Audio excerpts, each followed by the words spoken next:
IAS institute నిర్వహిస్తున్న all India scholarship exam pass అవ్వండి. 2 years ఫీజులో 50% మాత్రమే పే చేయండి. మంచు కుటుంబంలో విభేదాలు తారాస్థాయిలో కొనసాగుతున్నాయి. మోహన్ బాబు, మనోజ్ వేర్వేరుగా పోలీసులను ఆశ్రయించారు. తన కుమారుడు నటుడు మనోజ్, అతడి భార్య మౌనికపై చర్యలు తీసుకోవాలని రాచకొండ కమిషనర్ కు మోహన్ బాబు ఫిర్యాదు చేశారు.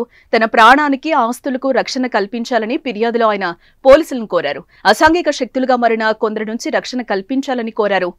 ఇక నేను జల్పల్లిలో 10 ఏళ్లుగా నివసిస్తున్న 4 నెలల కిందట తన చిన్న కొడుకు ఇల్లు వదిలి వెళ్లాడు.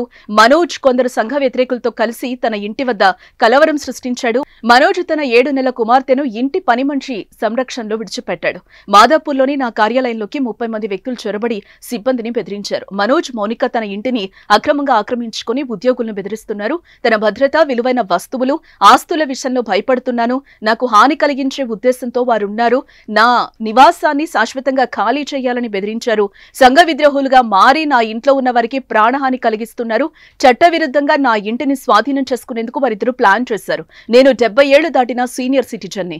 మనోజ్, మౌనిక, అతడి సహచరులపై చట్టపరమైన చర్యలు తీసుకోవాలి. నా భద్రత కోసం అదనపు సిబ్బందిని కేటాయించండి. నా ఇంట్లో ఎలాంటి భయం లేకుండా గడిపేందుకు రక్షణ కల్పించండి అని మోహన్ బాబు ఫిర్యాదులో కోరారు. ఇక మరోపక్క తనపై దాడి జరిగిందంటూ నటుడు మంచు మనోజ్ పోలీసులను ఆశ్రయించారు. పహాడీ షరీఫ్ పోలీసులకు ఫిర్యాదు చేశారు.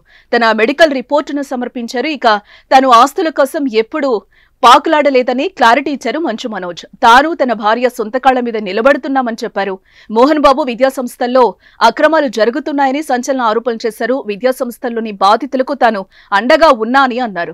బాధితుల పక్షాన నిలబడ్డందుకే తనపై తప్పుడు ఆరోపణలు చేశారని చెప్పారు. విష్ణు, అతని సహచరుడు వినయ్ మహేశ్వర్ దోపిడీకి మోహన్ బాబు యూనివర్సిటీ విద్యార్థులు గురవుతున్నారని అన్నారు. మరి ఆర్థిక అవకతవకలు, దోపిడీకి సంబంధించి తన వద్ద చాలా ఆధారాలు ఉన్నాయని చెప్పారు. తాను పైన చెప్పిన వాటిని అధికారులకు అందించడానికి సిద్ధంగా ఉన్నానని చెప్పారు. కాగా మంచు ఫ్యామిలీలో విభేదాలు బగ్గుమరడం తెలుగు సినీ ఇండస్ట్రీతో పాటు అటు రాజకీయాల్లోనూ చర్చనీయాంశమైంది. కొడుకు మంచు మనోజ్ మోహన్ బాబుపై, తండ్రి మోహన్ బాబు కొడుకు మంచు మనోజ్ ఒకరిపై ఒకరు ఆరోపణలు చేస్తూ పోలీస్ స్టేషన్ మెట్లెక్కి ఒకరిపై ఒకరు కేసులు పెట్టుకున్నారు. మొత్తానికి ఈ మంచువారి వ్యవహారం తెలుగు పరిశ్రమలో హాట్ టాపిక్ గా మారిందని చెప్పాలి. చూడాలి మరి మంచు ఫ్యామిలీలో చెలరేగిన మంట ఎప్పుడు చల్లారుతుందో.